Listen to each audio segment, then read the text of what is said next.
Okay. Well, on behalf of the Toda Peace Institute, it gives me very great pleasure to welcome Professor Chung-in Moon and Professor Peter Hayes to our second public conversation on building peace in Northeast Asia. This one will focus most of its attention on building peace on the Korean Peninsula. And we're very privileged to have two people who've spent a lifetime working on ways in which North and South Korea can come together and eventually reunify the entire peninsula. Chung-in Moon is the co-convener of the Asia-Pacific Leadership Network for Nuclear Non-Proliferation and Disarmament, a distinguished university professor at Yonsei University, former special advisor to the ROK President for Unification, and currently chairman of the Sejong Institute, which focuses on the reunification of Korea. He's an extraordinarily distinguished academic, policy advisor, and commentator. So thank you, Chung-in, for coming to this webinar. And Peter Hayes is the honorary professor at the Center for International Security Studies at Sydney University and the director of the Nautilus Institute in Berkeley, California. And he works on security issues, environment, and energy issues, and has visited North Korea 7 times, which I think is probably more than many other commentators on the peninsula. So, and is well known for his work trying to kind of establish collaborative and cooperative relationships between North and South. So welcome to you both. And also welcome to Hugh Miall, who's our senior research fellow working on the particular program that this flows out of, which is on building trust in Northeast Asia. So first of all, I'd like to start off by asking both of you to give us a little bit of your own personal background and how long you've been working on these issues, and then to tell us what you assess as the current prospects for peace on the Korean Peninsula and any realistic chance of the armistice agreement being turned into a permanent peace. I used to teach in the United States, and then I came to Korea in 1994, and I started teaching at Yonsei University. Since then on, I have been working on the Korean Peninsula issues and Northeast Asian security issues. Prior to that, in the United States, I was much more focused on political economy issues. But I was very lucky because I'm the only scholar who attended 4 Korean summits.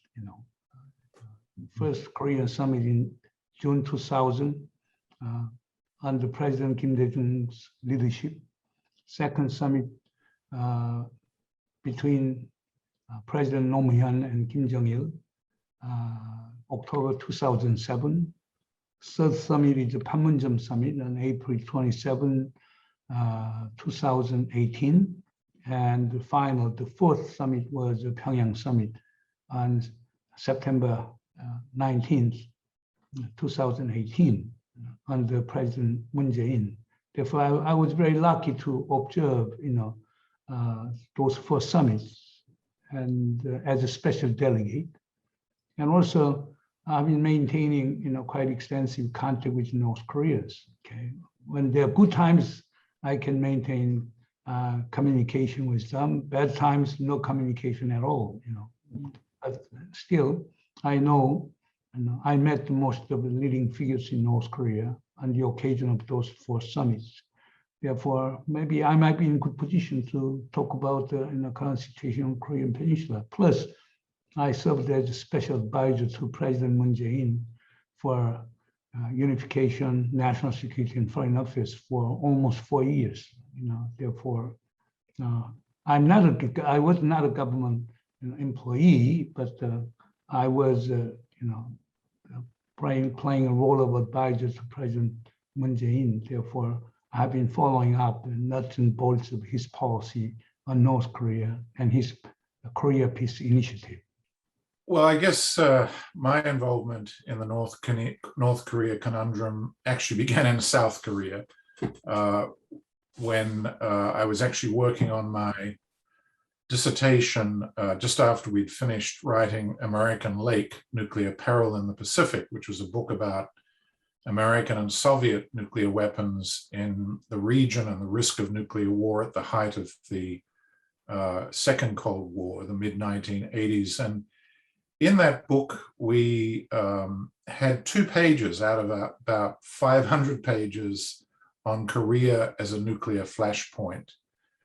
And that seemed to me to be an invitation to do further investigation, because if that was true, at least outside Korea, very little was known about the American nuclear force posture, about then Soviet war plans, China's potential involvement, of course, the situation in North Korea.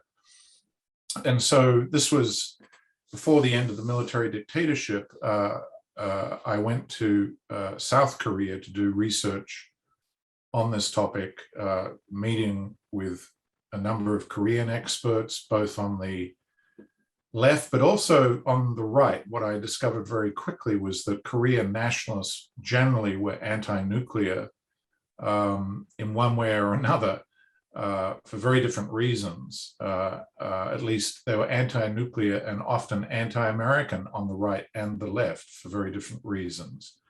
It didn't fit any simple sort of typology. And I also found it rather easy to do the research under the conditions of military dictatorship. As an Australian resident and studying in the United States, I was able to get into US military bases, into the library, and we very quickly uncovered an enormous amount of information about the American nuclear force posture, the doctrine, the war plans, and that became very quickly public. And I'm proud to say that the first edition of the resulting book, which later became my dissertation, was actually published underground in Korean by the churches at that time. This is pre-1987. It would have been about 1985, 1986. So I had the ironic situation of having authored a book which I couldn't read in its published version because I don't read Korean.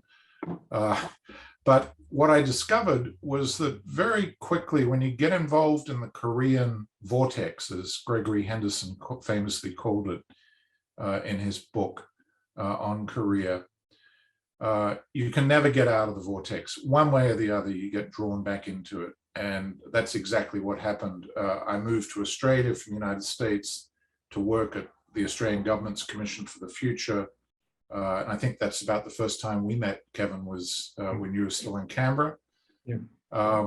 And I started to get these telegrams, that ancient form of communication that came on a yellow piece of paper, which came from Pyongyang each year from a gentleman called Kim Yong-sun, asking me to go to Pyongyang to discuss nuclear weapons.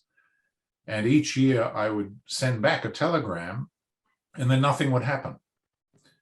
And then finally in 1991, it must have been, in September or in August, I got a telegram. I sent a reply. The Australian Post Office in Melbourne actually sent it to Seoul first because they didn't know where Pyongyang was. And they sent it back after a month. And so I then resent it to Pyongyang. And a week later, got a message from Kim Yong-sun. Chung-in, you don't know this story, but I got a message from Kim Yong-sun saying, come now. And so I got permission to leave from Australia and went to Pyongyang. And by serendipity, the date that I was in Beijing, which was a Friday evening, was September the 28th or the 27th. And on the 28th, on a Saturday, was when President Bush announced the withdrawal of tactical and theater nuclear weapons all around the world. And I was able just in time to call back to Washington to get the detail on what was going to happen with the withdrawal from South Korea. Was it going to be aligned with the rest of the world policy? And was able to then fly to Pyongyang, meet with Kim Yong-sun and a number of senior generals at the time, who I did not expect to meet when I planned this trip, and was there for a week discussing nuclear weapons, the American force posture, the withdrawal, etc. It was just sheer luck of timing, and established a set of relationships there that endure to this day, particularly, well, I won't go into the exact names, but they were important figures, princes of some of the senior figures in the North Korean system, and then went back for a number of UN and Global Environment, World Bank, and ADB SCAP missions to North Korea on energy and sustainable development issues, a number of different projects. So in a UN role, got to go all over North Korea, in the factories, on the farms, in the forests, east, west coast, and got rather unparalleled access and hard data, measured data, ground truth data about the state of affairs in many respects in North Korea. And then from there, it just, once you get involved at that level, you just get more and more deeply involved. And that's exactly what happened.